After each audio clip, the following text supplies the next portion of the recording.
지난주에 우리는 부모의 역할, 자녀를 위해서 기도하라 이런 말씀을 나누었어요. 오늘은 이제 자녀의 역할, 그러면 제가 자녀 역할, 그럼 부모를 공경합시다 이렇게 외치는 거예요. 자녀의 역할, 자녀의 역할, 자녀의 역할.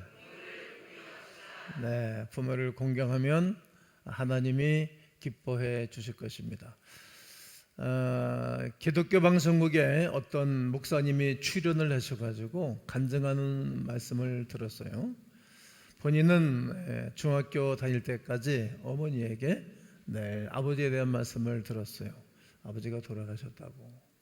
그런데 중학교 2학년 때 어느 날 학교로 아버지라는 분이 찾아오신 거예요. 그러니까 그때부터 본인의 정체성의 혼란과 힘든 인생을 살아노라고 그의 간증하는 소리를 듣고 제 머릿속에서 일평생도록 잊지 못할 이야기가 되었습니다. 가정에서 불안과 위기가 자리 잡고 있지는 않습니까? 그 불안과 어려움은 고스란히 우리 자녀들에게 흘러내려가고 그들의 머리에, 그들의 마음에 심겨질 것입니다. 그러므로 우리의 가정들은 사랑이 넘치셔야 될 것입니다. 어떤 가정이 되면 좋을까요? 오늘 성경 본문을 요한복음을 읽었는데 다시 한번 읽겠습니다. 시작.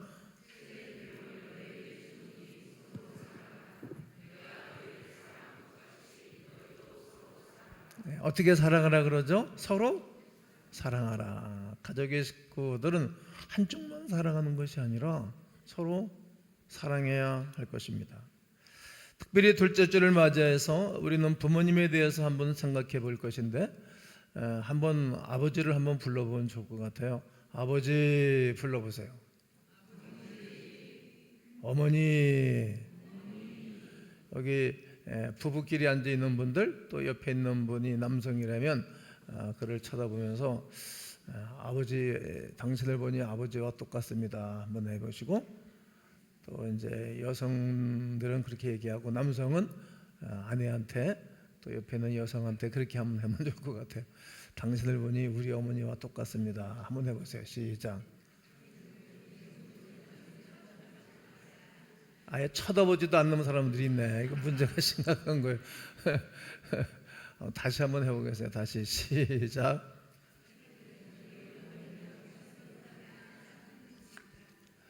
오늘 저는 좀 특별한 은혜가 있었으면 좋겠습니다. 누구를 생각하면서, 부모를 생각하면서 말이죠. 실은 이제 5월 달에는 목사가 설교하기가 좀 껄끄러워요. 5월 달에 설교할 때마다 마음이 좀 힘이 들답니다. 그 이유가 있어요. 늘 부족하기 때문이고 연약하기 때문이지 않습니까? 오늘 우리가 그리스도가 없이 살아갈 수 있는 사람은 없을 거예요. 우리는 이미 그리스도인이 됐으니까 말이죠. 우리가 그리스도 안에서 부모를 바라본다면 이전하고는 좀 다른 것을 찾아볼 수 있을 것입니다. 여러분 학교에서나 또 우리 다른 종교에서 말하는 부모에 대한 이야기와 또 우리 그리스도인들이 바라보는 부모에 대한 이야기는 엄청난 많은 차이가 있습니다. 에베소서 6장 1절에 보면 주 안에서, 이 단어입니다. 주 안에서 네 부모를 공경하라. 이것은 약속이 있는 첫 계명인데 옳은 일이다라고 말합니다. 어디 안에서? 주님 안에서 효도해야 된다는 말입니다. 우리가 부모를 바라볼 때 예수님과 함께 바라보아야 모든 숙제가 풀리고 모든 문제가 해결되는 것입니다. 그렇다면 주 안에서 부모님께 효도하는 것은 어떻게 하는 것입니까? 시대가 많이 악해졌습니다. 부모와 함께 있는 것조차도 싫어하고 부모와 함께 이야기 나누는 것을 꺼려하는 사람들이 많습니다. 아주 묘한 분위기가 이제 날에도 흐르고, 또 이런 분위기가 있으니까 학교에서도 좀 불편한 일들을 많이 보잖아요.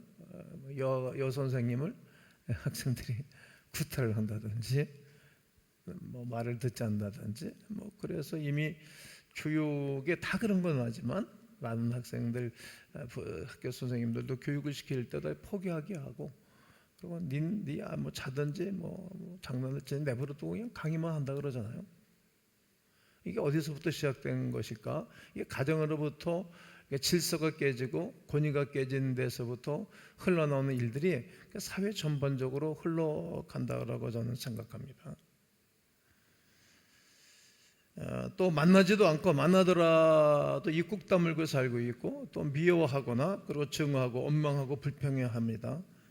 예수를 믿는 사람들 중에서도 상처를 주고받고 해서 가정이 만나지 않는 사람들이 있어요. 우리 교회도 그런 분이 계셔서 내가 불러다가 그러는 거 아니라고 이렇게 해보라고 말씀을 전해드린 적이 있어요. 그때 눈만 동그랗게 뜨고 아무런 대답도 하지 않고 살아갑니다. 그러니까 그 남편은 또 얼마나 불편하겠어요. 이런 일들이 예수 안 믿는 사람들의 이야기만이 아니라 우리들의 이야기예요. 우리 교회에서 있었던 얘기예요.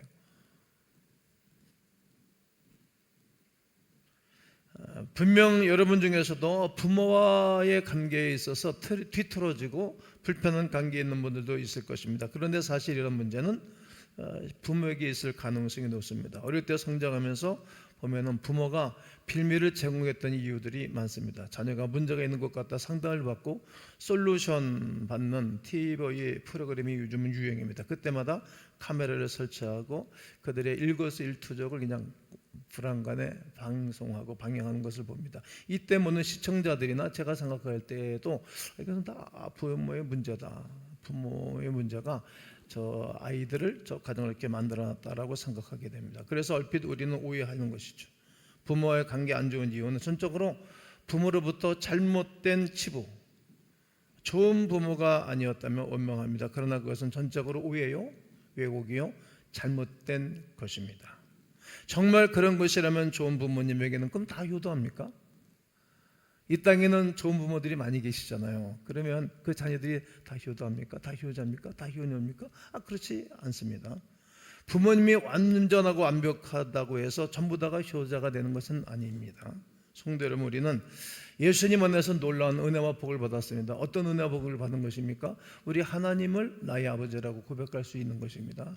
우리가 주기도에 보면 하늘에 계신 우리 아버지 이름이 거룩히 여김을 받으시오며 제자들이 어떻게 기도하면 좋을 것이냐고 묻는 그 질문에 예수님이 대답하신 것입니다.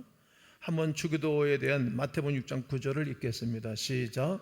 그러므로 너희는 이렇게 기도하라. 하늘에 계신 우리 아버지여 이름이 거룩히 여김을 받으시오며. 그렇습니다. 하나님 완전하신 분이십니다. 그리고 우리에게 완전한 사랑을 베풀어 주셨습니다. 십자가의 사랑은 늘 생각하고 늘 마음 먹으면 눈물이 핑핑 돌고 그 사랑은 그건 놀랍습니다. 그런 하나님이 우리의 육적 아버지라면 전부 우리가 효도하고 살까요? 그렇다면 우리가 한번 생각해 봐야 되고 내가 여러분들에게 질문을 한번 할 겁니다. 여러분 하나님의 자녀가 되고 하나님께로부터 엄청난 은혜와 축복과 기적을 누리고 살아가고 있는데 여러분 다 여러분 믿음 생활 잘합니까? 그 하나님을 정말 내 마음속에 모셔드리고 감사하고 감격하고 효도하고 살아가고 있는가? 이런 말입니다. 하나님은 완전하시고 불편함이 없으시고 나한테 한 번도 실수한 적도 없으시고 나한테 베풀어준 사랑이 너무나 크고 놀라운데 우리가 효도하고 있습니까?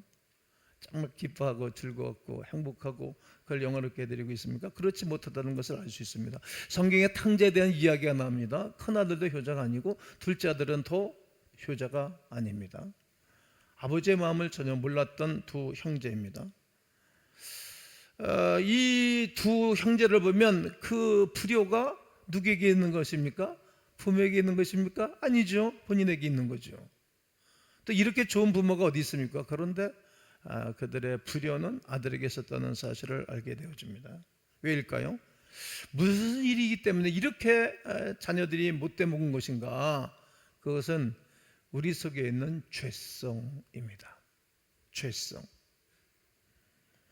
우리가 부모에게 잘못한 건 역시 죄성이라는 거죠. 좋은 부모, 완벽하고 완전한 부모를 만났다고 해서 효자가 다 되는 것은 아닌 것입니다. 우리가 부모님과 관계가 안 좋아지고 효도를 못하는 데는 우리 속에 여전히 죄성이라는 문제가 남아있기 때문에 모든 사람들이 제대로 인생을 살지 못한다는 겁니다. 예수님을 바라보려야 도리어 깨달을 수 있습니다. 예수님 바라보고 부모를 바라봐야 어떻게 할 수 있는 것을 알게 되어집니다.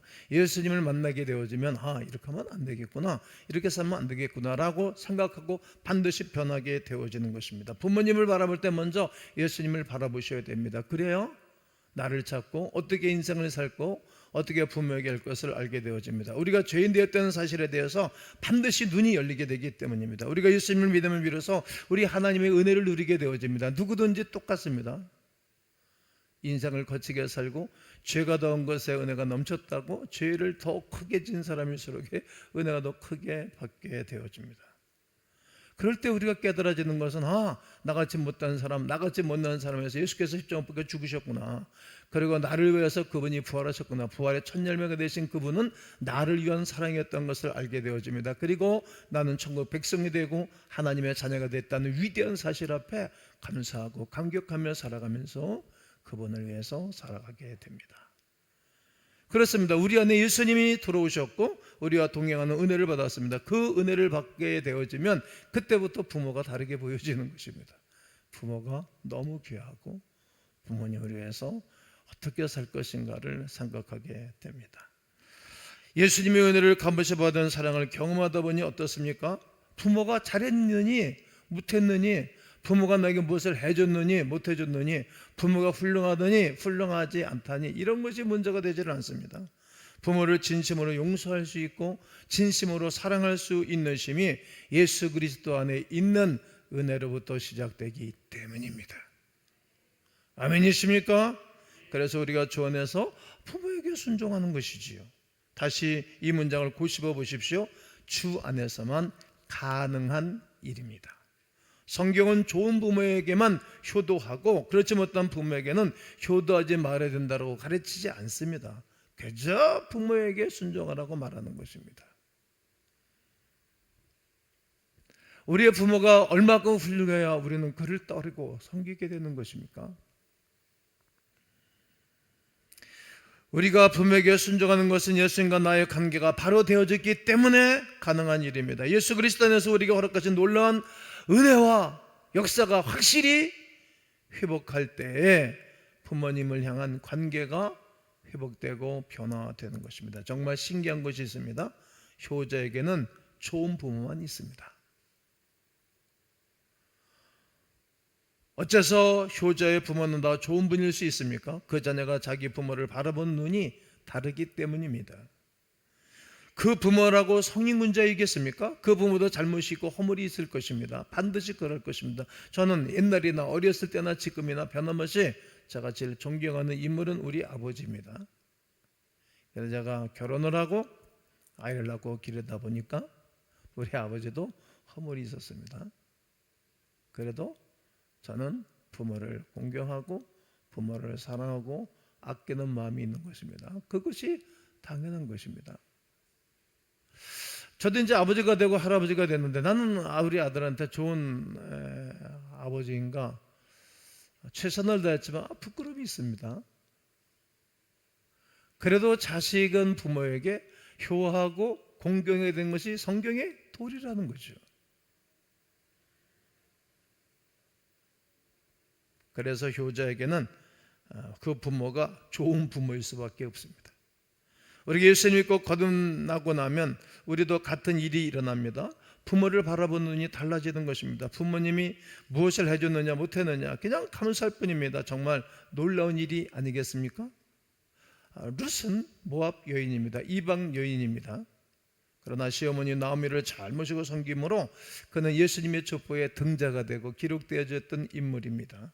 그리고 보아스라는 기업물을 좋은 남편을 만나게 되었습니다.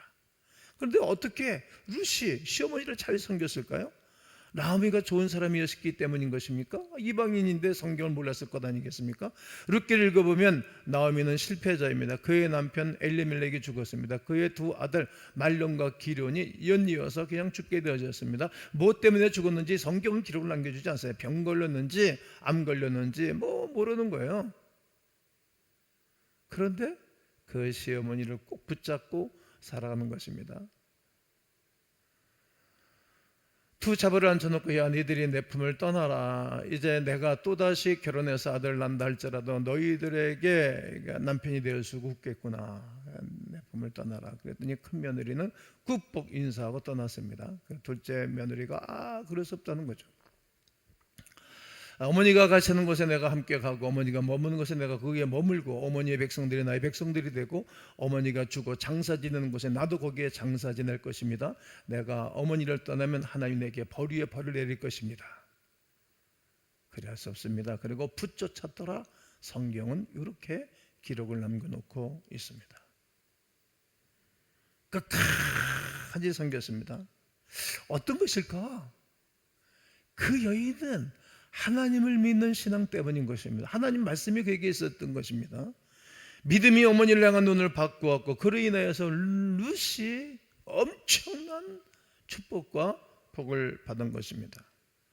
사도 바울은 에베소서에 이렇게 고면하고 있지 않습니까? 에베소 5장 18절에 술 취하지 말라 이는 방탕한 것이니 오직 성령으로 충만함을 받으라. 성령으로 충만을 받는다는 것은 예수 그리스도 믿는 성도들에게 반드시 필요한 영적 원칙입니다. 5장에서 술 취하지 말라 이는 방탕한 것이니 성령의 충만을 받으라고 권면하고 난 다음에 이제 6장에 가가지고 자녀에 대한 얘기하는 거예요. 자녀를 이렇게 길러라. 부부관계는 이렇게 하고 살아라. 그리고 자녀들은 부모 이렇게 공경하라고 말하는 거예요. 그러니까 하나님의 성령으로 충만하고 은혜가 없이는 못할 일이다 이거예요. 목회하는 것도 여러분 목사가 성령으로 충만하고 은혜가 없으면 목회 못할 것 같아요. 정말 못할 것 같아요. 제가 21살에 교회 가서 22살에 성령 세례하고 수없는 고난, 수없는 역경을 거쳐서 예수 그리스도의 은혜로 살아남았으니까 살아남은 자가 할 말이 있고 살아남은 자가 리더십 발휘하는 것 아니겠어요? 그러니까 내가 이 정도 감당하는 거지. 정말 지나간 일들 이제 몇 년 지나면 은퇴할 날을 바라보면서 고맙더라고 제가 제 자신한테. 물론 하나님의 은혜가 너무나 크고 놀랍고 어떻게 나 같은 이렇게 못난 사람이 잘 견뎠냐. 이거 예수님이 아닌 것은 견딜 수 없는 거예요. 예수님이 아닌 것은 여러분 부모를 온전히 공경할 수 없고 효도할 수 없다는 거예요. 모든 만사가 그렇게 연결되어져 있는 것입니다. 모든 인간관계는 아멘 해보세요. 다 성령의 충만을 받는 데서 일어나는 것입니다. 여러분 예수 믿는 사람과 믿지 않는 사람의 차이가 어떤 것입니까? 그냥 우리가 예수 믿는 사람은 그냥 교회 가고 오늘 예배 드리고 그냥 찬송하고 헌금하고 그리고 안녕하셨어요 인사하고 빠이 하고 이것만의 차이는 아닙니다. 완전히 삶이 바뀌어진 거예요. 저 사람은 싫었는데 이제는 좋아지도록 하는 거, 어떻게 하면 좋아지게 할까? 이거 하는 거 아니겠어요?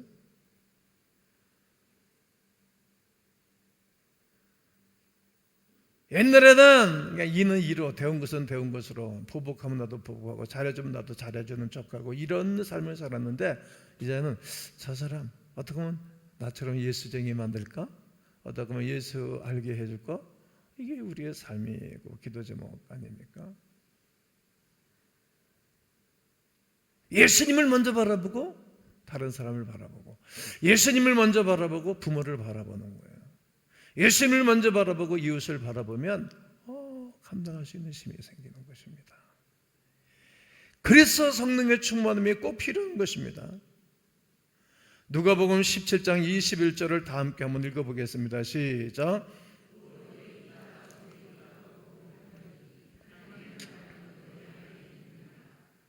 예수 믿는 사람은 예수님과 함께 사는 것입니다. 예수님을 마음 중심에 모시고 사는 것입니다. 이것이 인생을 바꾸는 것입니다. 모든 관계가 변화되는 것입니다.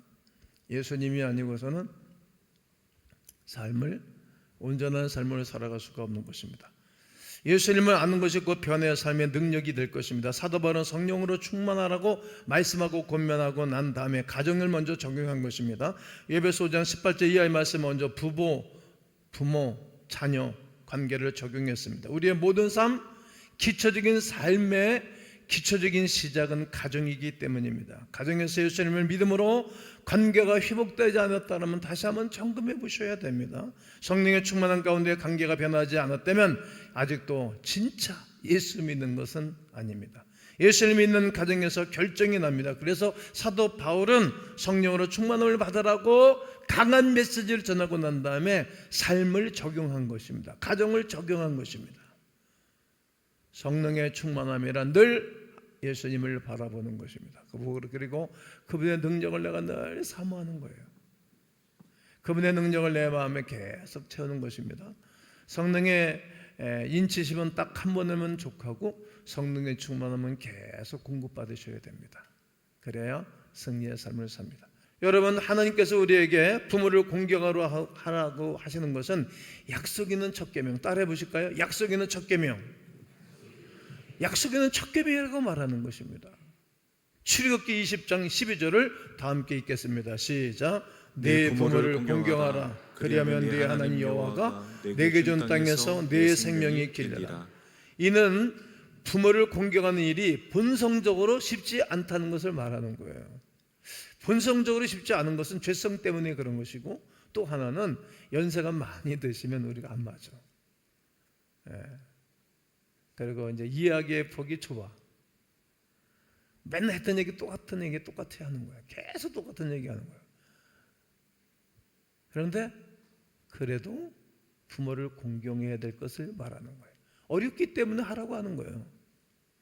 이런 쉬운 것을 말하지 않아도 다 할 이야기라면 하나님이 하라고 말하지 않았겠죠. 본질적으로 어려워. 부모를 공경하는 것이. 왜? 안 맞아.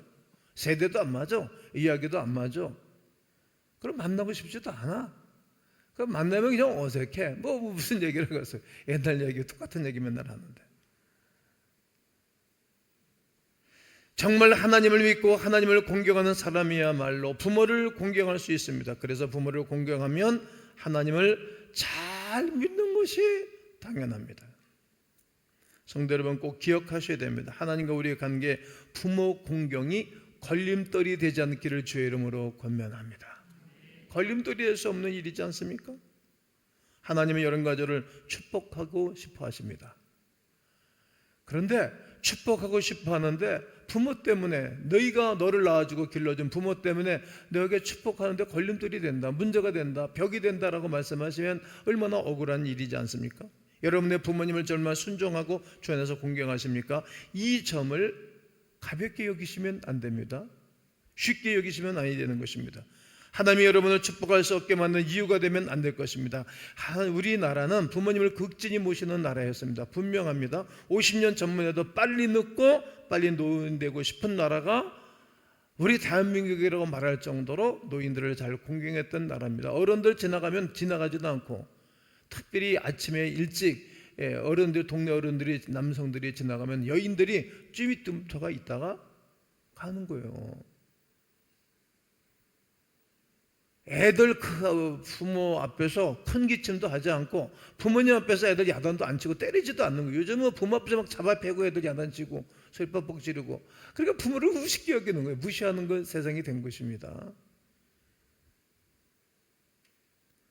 우리나라는 그런 나라가 아니었어요. 고종 황제 밀세했던 헐버트가 이 세상의 효행이 최고의 나라는 조선이라고 말했고요.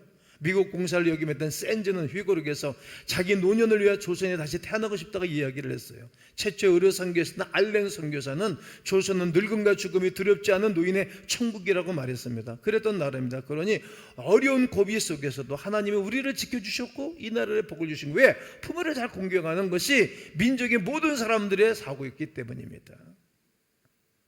그때 우리는 다 예수를 믿은 건 아니었지만 부모님을 공경하는 것만큼은 특심이 있었던 것이 틀림이 없습니다. 그런데 시대가 변했습니다. 우리 젊은이 자녀들이 이런 마음을 가지고 사는 사람들도 많이 있지만 그렇지 않다는 거예요.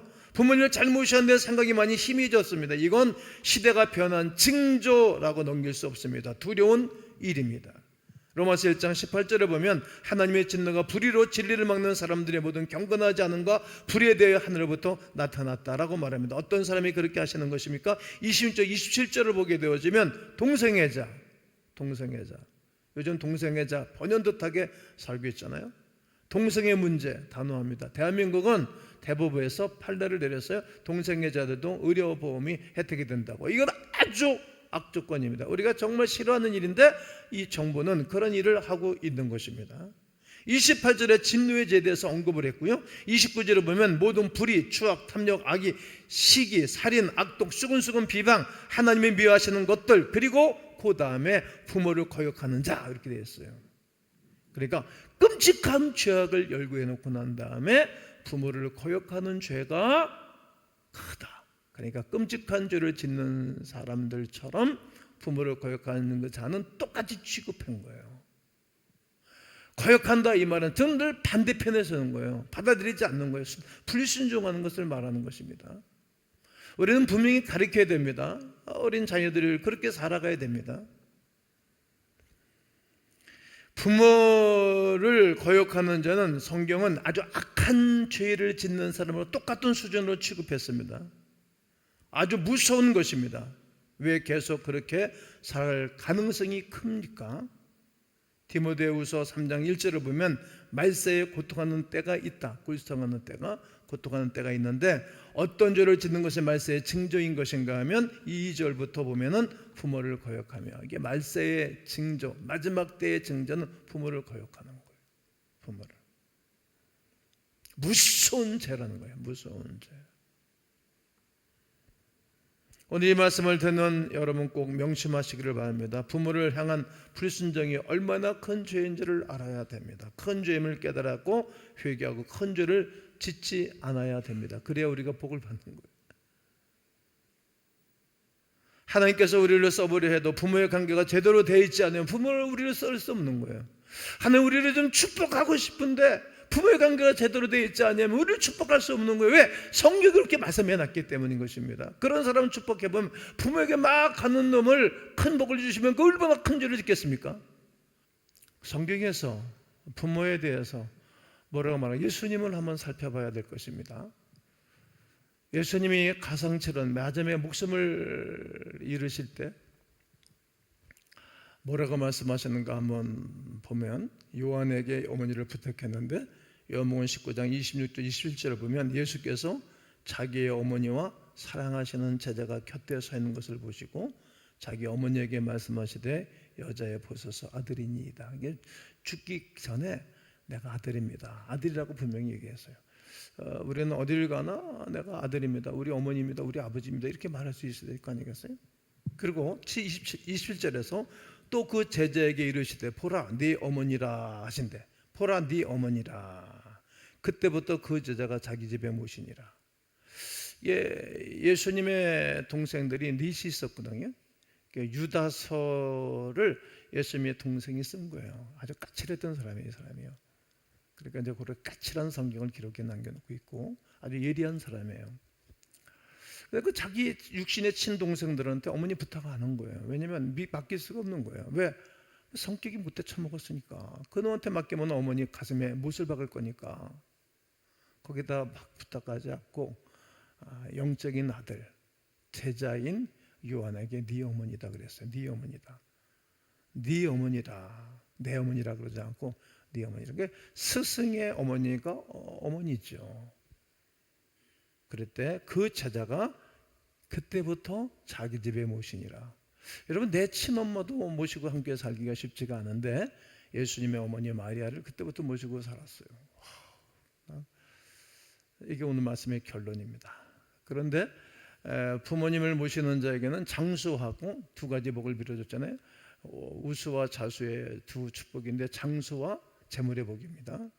네가 땅에서 잘 되고 오래 산다. 장수와 재물의 복인데 예수님의 그 12제자들 중에 11제자는 다 순교를 했어요. 순교를 육신의 생명이 있을 때. 그러나 요한 제자만 장수를 했어요. 장수.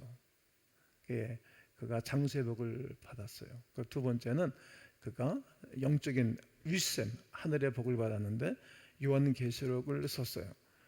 안식구 전날 주일날 아침에 하늘이 훅 열렸어요. 그리고 천국의 아름다운 것을 봤어요. 그리고 성경을 기록해 놨어요. 그것이 요한계시록이에요. 아무에게나 이런 복을 주는 게 아니에요. 그래서 지금도 저는 오늘 설교의 결론이 요한 사도에 대한 이야기로 결론을 짓고 있는 것입니다. 성도 여러분, 난 여러분과 제가 부모에 대해서 막힘이 없기를 주의 이름으로 축복합니다. 심각한 것을 해결하셔야 됩니다. 내 마음대로 움직이지 않도록 하셔야 됩니다.